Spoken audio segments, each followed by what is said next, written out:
Hey, I'm Pops. Special Ops Lioness. We're another episode in. Let me get you a feeling if my thoughts or my opinions are changing with the show, where I'm kind of at, and we'll get through another episode for you guys. Yes, Taylor Sheridan's Special Ops line. I've not been quiet about my disappointment with the show. To me, it's by far the worst of the Taylor Sheridan projects. Centers around basically two girl bosses, and there's other girl bosses. Well, technically three because Nicole Kidman's counts. Cruz is this operative, this lioness that we're going to send in, get her close to a target to eliminate. Zoe Saldana has had that go sideways, make the ultimate call to call in a tomahawk or something, sacrificing her lioness and taking out the target at the same time. But the show derailed itself. We've had a sidebar about Zoe Saldana's character Joe, her home life, the daughter getting pregnant, getting a car accident, the husband, their awful parents, that sidebar. Then we have this other sidebar where Joe's team was used for on U.S. territory, an extraction that went sideways, ended up with a kill.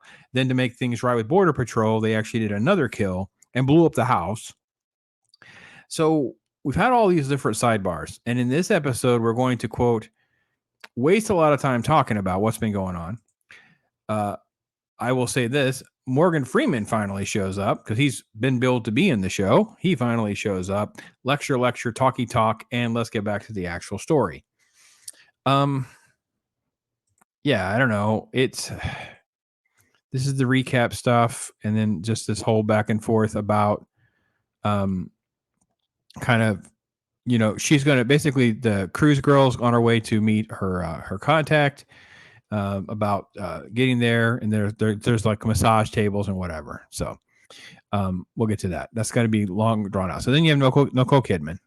Her meeting's been changed, and she has this relationship with this is supposed to be her husband. I know he doesn't look like he can nail and get Nicole Kidman either, but that's the story.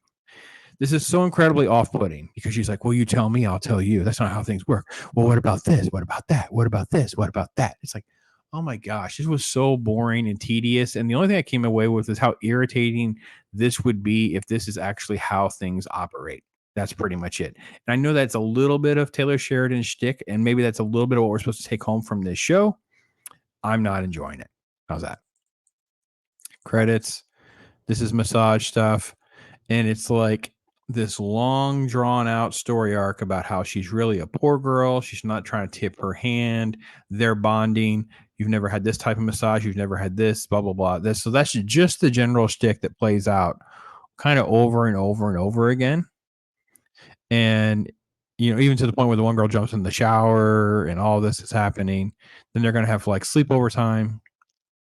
All right. So then so this is the house where the team is holed up to monitor Cruz, who's embedded. Well, out of the blue, knuckleheads decide to break in their house. So you've broken in on this, and that's what happens. We're going to come back to that. We have to go back to the White House for the sit down. There's Morgan, who looks really bad, by the way. I don't know how much of that is his normal look, or they had him kind of shave his head and kind of get that sort of look, but here we are. This is another girl boss, another lady boss who basically is like, shut your effing mouth and blah, blah, blah, and I'll talk and you won't talk and blah, blah, blah, blah, blah. It's like, oh, we were literally like 20 minutes into the show. It's like there's just nothing of any substance. And this guy is like this. Well, first off, I will say this about Michael Kelly. He delivers this House of Cards element and wherewithal about him, but then they sort of like neuter it later on. It was cool if they had just left it, but they couldn't do that. They had to go back to the well and try to one up what happened before. So this is terrible. This is all off-putting. I can't stand any of this. And then they were back to this whole, like they're watching The Notebook and they're sad and they're bonding or whatever. And then we're going to circle around to the fact that these kids broke into the house where they're spying and they got to cover that up. So that's what basically happens in the middle of all this. Again, if this stuff actually happens or whatever, it's just so odd. It's more of like a commentary of this type of stuff happening rather than actually being an interesting show, because we could care less about these people. We only want to see our team in action doing cool things. It's not cool to see them torturing a bunch of innocent people who just broke into the wrong house just because they're, petty thieves or whatever. It was way over the top and it's fine. and then you cut back to them doing their sleepover time. But then when they wake up, we'll get to that. Oh, by the way, she comes home. Yeah, that's all there is to say about that. They're gonna make out, and then this next morning. So she's super excited because she's gonna know where her wedding's gonna be, but then they have to have a kissy moment. I don't know at this point if they do this on purpose because they actually think they're being edgy or interesting, or this is actually something that should actually happen to make sense with the story.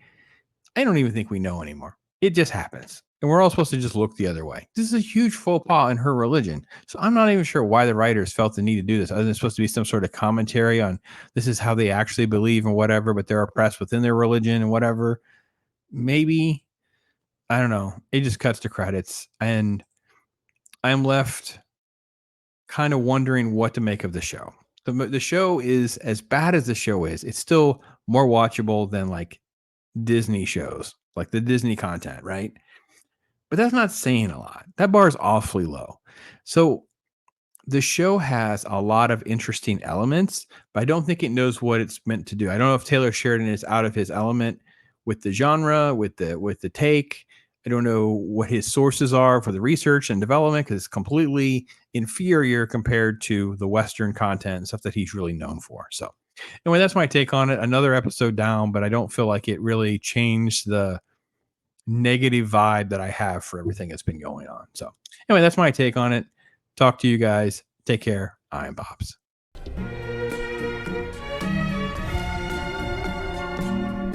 Yeah. Right?